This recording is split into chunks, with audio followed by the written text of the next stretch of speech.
Let's work. We're in the trenches. Break it down the defensive line. From technique and fundamentals to NFL and college football analysis. You're listening to Big Dog Trench Talk. Work. What's up, Big Dog? This is Coach Roll, and welcome to another episode of Big Dog Trench Talk.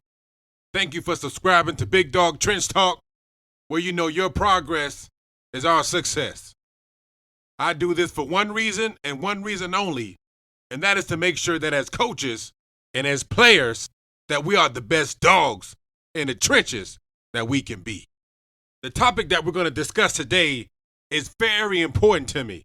I've experienced this as a coach as well as a player. As a player, there were times when I sat in the film room and I watched film trying to figure out why was I not playing to the best of my ability. There were times as a coach that I would watch my athletes, my dogs, and I would try to reason to figure out why are they not playing to their fullest potential. Well, I think I know the problem. Episode number 5. I found the problem. Big Dog, you satisfied. Now let's talk trenches. I have taught linemen all kinds of different tricks and schemes and how to be proactive in your pre-snap. And that's another podcast when we'll talk about being proactive in your pre-snap. There are different things that I have discussed with my linemen, and I've done all kinds of drills to have them master those skills, because we know as coaches and as players, we know that drills develop skills. Why do we do drills? Because they develop skills. That's why we do drills. They develop skills. The proper drill will establish and develop the necessary skill. It's important that you have the right drill for the necessary skill. So, but I've done that. I've done all of that. And yet still I've worked with young men that were not productive in the trenches. And I was as creative as I could be. And so here I am as a coach trying to figure out, gosh, how do I get my linemen to be run stoppers, to be, to be persistent and determined to make a play or make a tackle. And I realized that I was fighting against something that was almost impossible to win against. To me, this is a curse word. This is a bad word. This is an enemy of mine. And I realized that I saw it in the nature, or I saw it in the mentality of the guys I was trying to train.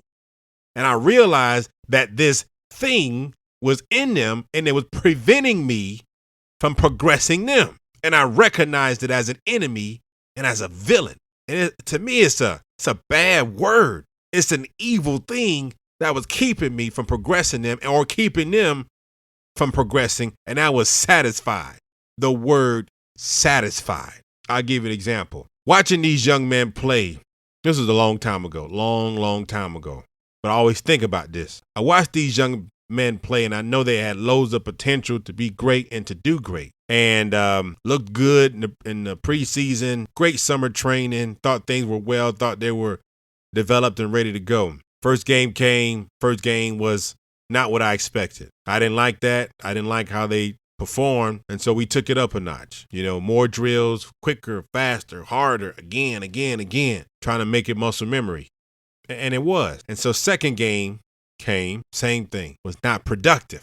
So this is what I did, coach. Hear me out. So we circled up, and I took them behind the goalpost, and I needed to have a conversation with them. I needed to stop what I was doing because evidently what I was doing wasn't helping. Something was wrong. And so here we are, and behind the goalpost, and I have them circle, and I stand in the middle. And when I do that, I'm looking in their eyes. And I'm trying to identify their mentalities and their will. Dog means driven attitude wills greatness. That's the acronym, DAWG. And I didn't see it. I didn't see the will. I didn't see the hunger. And so I'm sitting there looking at them. And I looked in every one of their eyes and I said, oh, I see. You're satisfied. You're satisfied with your production. You're satisfied with being a football player. You're satisfied that you have a jersey on and you get a chance to play in front of people, you're satisfied that you're not being productive. You're okay with that. And I told him, I said, where I'm from, and you look at the guy's eyes across from you, or when you look at your teammates' eyes, you see hunger, you see thirst. You're looking at a young man or a man that has a desire and drive to eat. It's almost like you have two dogs and one piece of meat, and somebody got to eat. And I ain't eaten in 3 months. And when you look at that guy, your teammate, from where I'm from, that's what you see. You see hunger. You see thirst. You see a man that's not going to take failure as an option. That's what you see. You see like their eyes are on fire, what they call the eye of the tiger. You see it. And they in hunt mode. That's what you see. That's how it is where I'm from. And the guys around you are ready to do whatever it takes to eat. It's hunting season. And that's how you know it's time to play some football, because something clicks on the inside of them when you look at them and you know it's time to go to work. These guys have actually had knots in their stomach. And these were knots of hunger pain. And these guys wanted a way out. And these guys wanted more for themselves. They didn't want to be the statistic. They wanted to do more with their lives. And they knew that football was that way. They didn't have a choice. They didn't give themselves a choice. Their will told them to outwill the guy in front of them. Now, they didn't have good technique. They didn't have a lot of great coaching. But one thing they did have was the will to win. They had that. And so I'm looking at my athletes. And as I'm looking at them, you just see this conviction that begins to rise in them. They're convicted because I called them out. I actually was trying to call them out. I wanted to call them out. I wanted to call out satisfaction. And at that moment, they had to make a decision as to what they were going to do. But I told them I wasn't satisfied with the fact that you just playing football. If that's your goal, was to just be a football player and not accomplish anything, let me know so that I can lower my expectation or leave the team or not coach you as a D-line coach, because you could do bad all by yourself. If I'm going to be your coach, you're going to be one of the best to do it. Let me know what your goal is, because without a goal, you don't have no go. You got no purpose and no drive without a goal. What's your goal? What are you trying to accomplish? Are you satisfied with being blocked, with not making plays, without making tackles? I think I found the problem. Big dog, you satisfied. And there isn't any coach in the world that can feed somebody who's satisfied. I can't feed you if you full. Question is, what are you full on? What's your meal look like? I get to wear a jersey. I get to play football. I'm popular because I play football. It's cool because I finally made it to college football, so I'm good. No, you're not good. What else do you want out of this? Even sometimes you see NFL guys that have arrived and that's it. They're satisfied because their eyes light up when they see their checks and the drive is gone because their goal was to get there, but to not do anything once they've arrived there. Satisfaction is an enemy of a progressor. Satisfaction is the enemy. It is in constant feud with progress. It's hard to progress when you're satisfied. You can't eat if you're full. And I looked at them and that's what I saw. I was disgusted by it and I told them. I told them the truth. And they were convicted because that's exactly what it was. And at that moment I realized that there was not a drill, a skill, wisdom, coaching points that I could give these young men to get better, because I kept running into a wall called satisfied. It was a very interesting conversation I had, and nobody had anything to say. The next week, watch these young men play. I trained them, did different drills, things that I saw they could tighten up on and do better. But coach, big dog, let me tell you, the next game we played, it was a different group of guys. The way that they came off the ball, the way that they used their hands, the way that they played flat on the line of scrimmage in pursuit, pursuit was great. They were just persistent in what they did, determined in what they did. You saw a different dog. You saw a different animal out there playing within those 4 quarters. It was different because I had broken through a wall. So we had a conversation when I met with them again that Monday. And actually, no, it was 2 weeks after that game. They started picking things up and they started making a lot of progress in their game. And I said, I went back and said, you guys are playing great right now. Technique's great, doing really good with your hands, your feet placement where it needs to be. And I made some adjustments depending on the athlete, made some different things that I was now tweaking to make them that much better individually. And fast forward, the Thursday walkthrough, young man came to me, couple of them came to me and said, Coach, you remember that conversation we had over there behind the goalpost? And I had kind of forgotten about it. And I said, oh, yeah. Oh, okay, yeah, I remember when we was, talking about you guys being hungry. He said, Coach, we'll never forget that. When you told us that we weren't hungry enough, that's when it clicked. You were right. We were satisfied. And we didn't want to play the game just to be playing the game.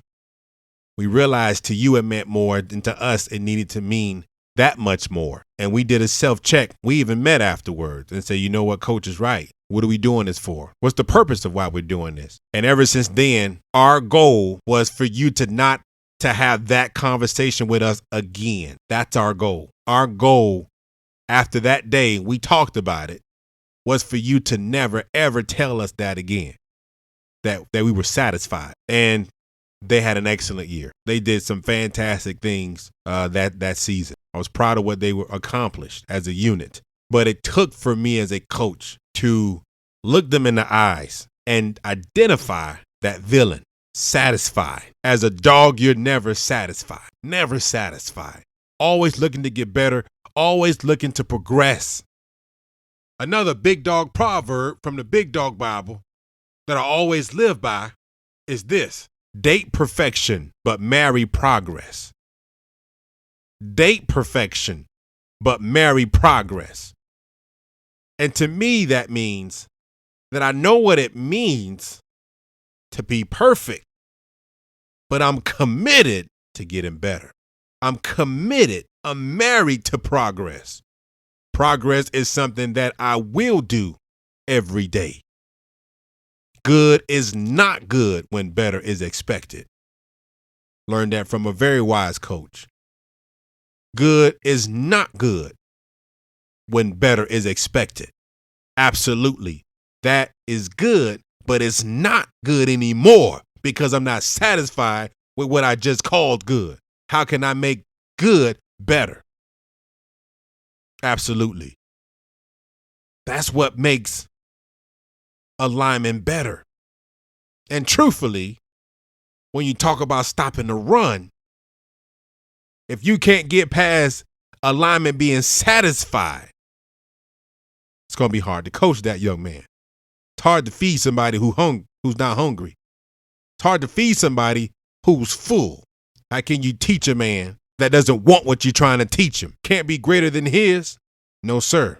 So for me, when it comes to stopping a run, there are a lot of things that are essential and very important on the technical side that we'll certainly get into in more detail. I just wanted to let you know that the bigger problem that I've had to deal with is the attitude, is the desire and the will. Where I'm from, I've had people stand in front of me and prevent me from trying to go where I want to go. You understand? See, now you asking for a fight, right?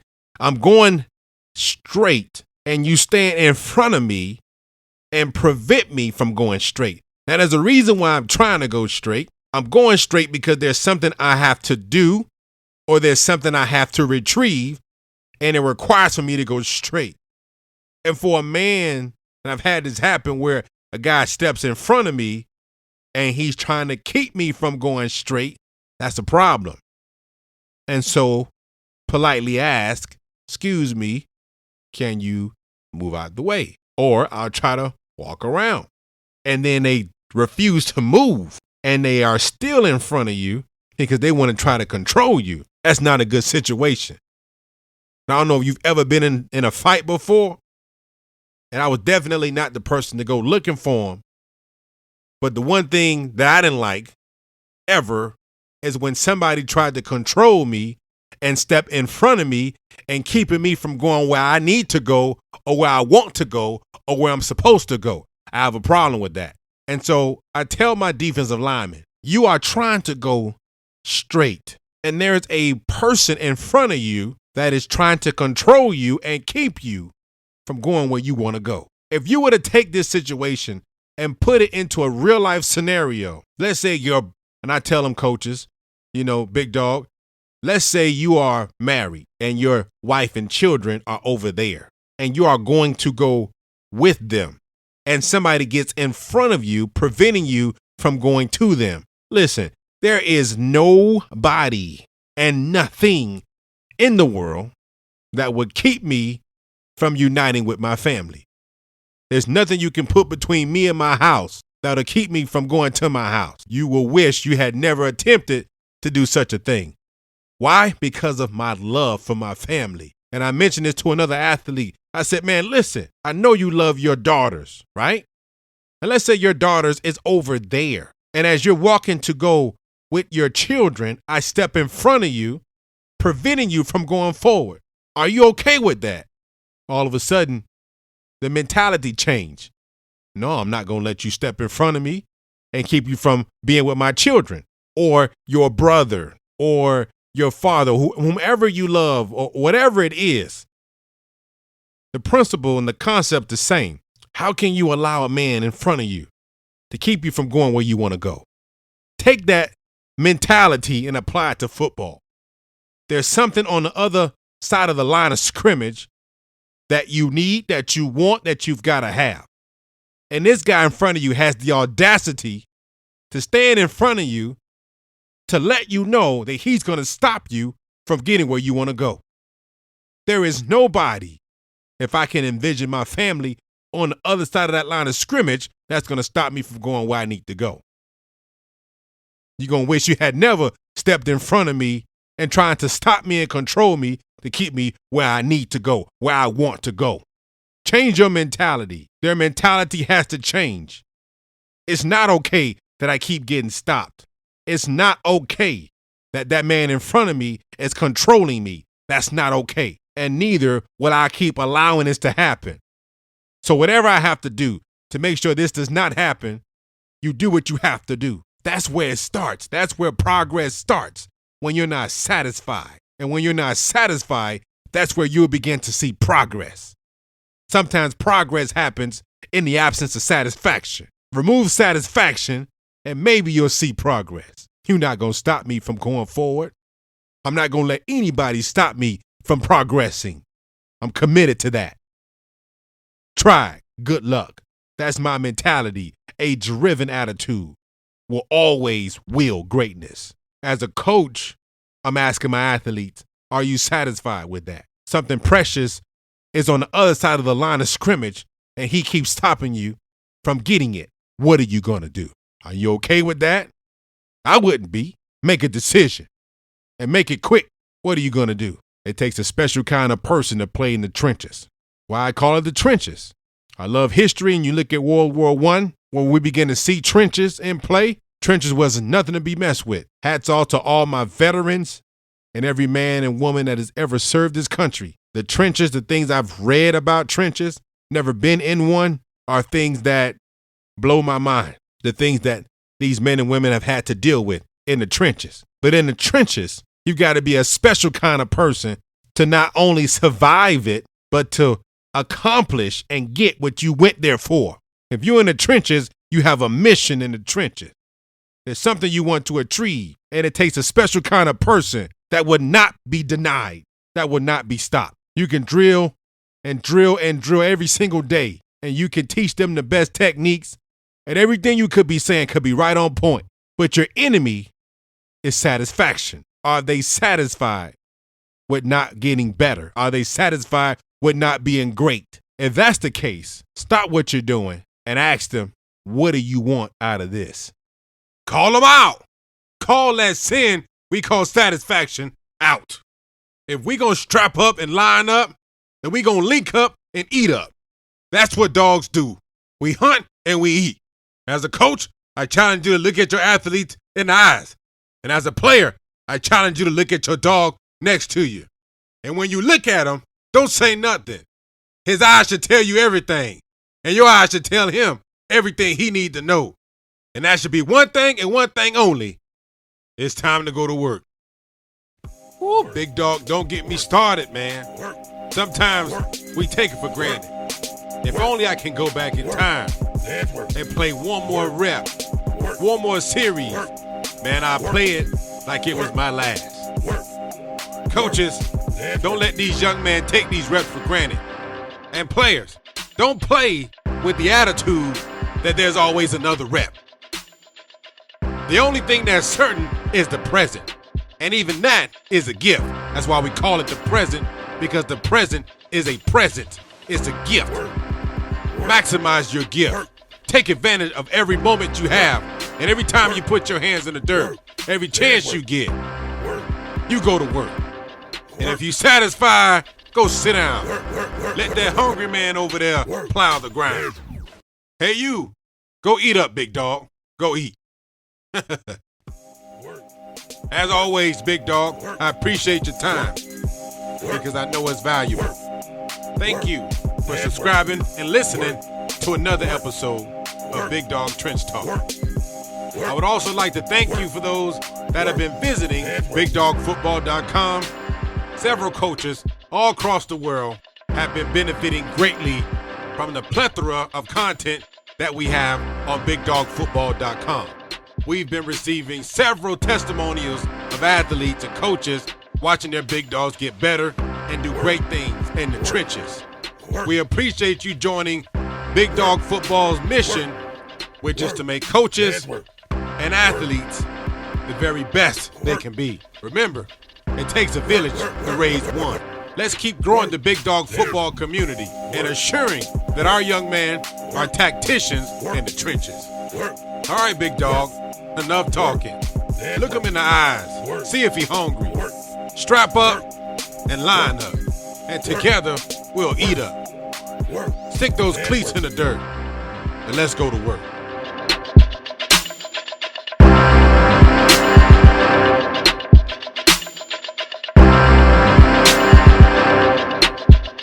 Let's work.